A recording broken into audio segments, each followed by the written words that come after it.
رشتہ میرے سے مسافہ کرے، یہ تو بیوقوفی ہے کہ نہیں؟ تو اس لیے جو افطاری یہاں پر بھیجیں نا، 100% حق حلال کی افطاری بھیجیں تاکہ ہم بھی گناہ سے بچ جائیں۔ دوسرے یہ کہ وہ شخص مراد ہے جو روزہ رکھتا ہے لیکن غیبت میں بھی مبتلا رہتا ہے،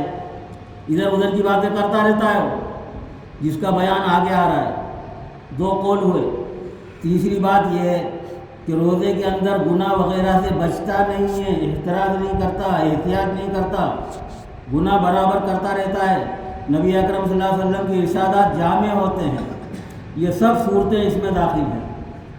ناکام روزے داروں کے لیے یہ سب ہیں اس میں، اور ان کے علاوہ بھی اسی طرح جاگنے کا حال ہے کہ رات بھر شب بیداری کی مگر تفریحاً تھوڑی سی غیبت بھی یا کوئی حماقت بھی کر لی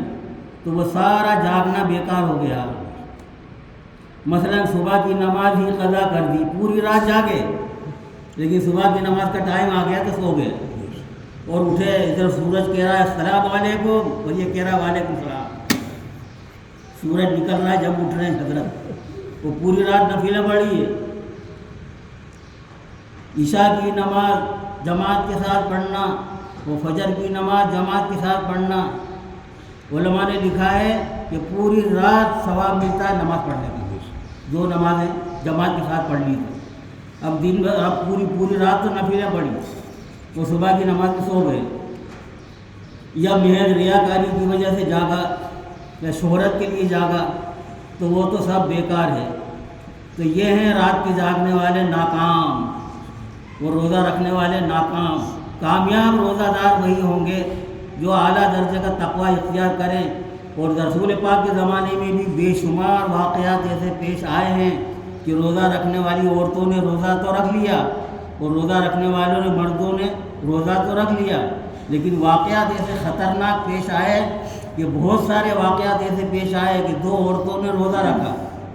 اور وہ اتنا لگا ان کو روزہ، اتنا لگا متقی لوگوں کو، پرہیزگار لوگوں کو روزہ لگتا نہیں ہے زیادہ، لیکن جو گناہ گار خطا کار سیاہ کار ہوتے ہیں نا ان کو زیادہ ہی روزہ لگتا ہے، تو وہ اتنا بالکل مرنے کے قریب ہو گئی، اتنا روزہ ان کو لگا، تو افطار کے وقت تو ان کی حالت بد سے بدتر ہو گئی۔ تو رسول پاک نے جب اجازت دے دی افطار کرنے کی وقت وہ مقررہ ہو گیا تھا، وہ سورج غروب ہو گیا تھا، اور پھر رسول پاک نے جب اجازت بھی دے دی تو 2 عورتیں آئیں تو رسول پاک نے فرمایا کہ عورتوں تم قے کرو، الٹی کرو تم۔ اب الٹی جب کری انہوں نے، قے کری، تو اندر سے جو پیٹ میں سے گوشت کے ٹکڑے نکلے، بڑے بڑے گوشت کے ٹکڑے، تو رسول پاک کے سامنے کہنے لگی یا رسول اللہ خدا کی قسم ہم نے گوشت کھایا بھی نہیں ہے، سحری کے ٹائم میں ہم نے گوشت نہیں کھایا، گوشت روٹی ہم نے نہیں کھائی ہے، یہ گوشت کے ٹکڑے نکل رہے ہیں پیالے میں۔ تو رسول پاک کو دکھلا دیا، قرآن پاک کی آیت کو رسول پاک کی آنکھوں سے دکھلا دیا کہ لا یغتب بعضکم بعضا، تم میں سے کوئی کسی کی غیبت نہ کرے۔ ایاکل احدکم، کیا تم میں سے کوئی اس بات کو ایحب احدکم ان یاکل لحم اخیہ میتا فکرہتموہ، کیا تم میں سے کوئی اس بات کو پسند کرتا ہے کہ مرے ہوئے بھائی کا گوشت کھائے؟ کہ آدمی مر جائے، اس کی جان نکل جائے، اس کی روح نکل جائے اور اس کے گوشت کے ٹکڑے کاٹ کاٹ کے آدمی کھائے؟ ارے ہندو ہو کے مسلمان، سکھ ہو کے عیسائی، وہ بھی پسند نہیں کرتے۔ مرے ہوئے بھائی کا گوشت کھانا کوئی پسند کرے گا؟ ارے مسلمان تو مسلمان، ہندو ہو کے سکھ، عیسائی ہو کے یہودی، کوئی بھی پسند نہیں کرتا۔ تو غیبت کرنا گویا مرے ہوئے بھائی کے گوشت کھانے کے برابر ہے۔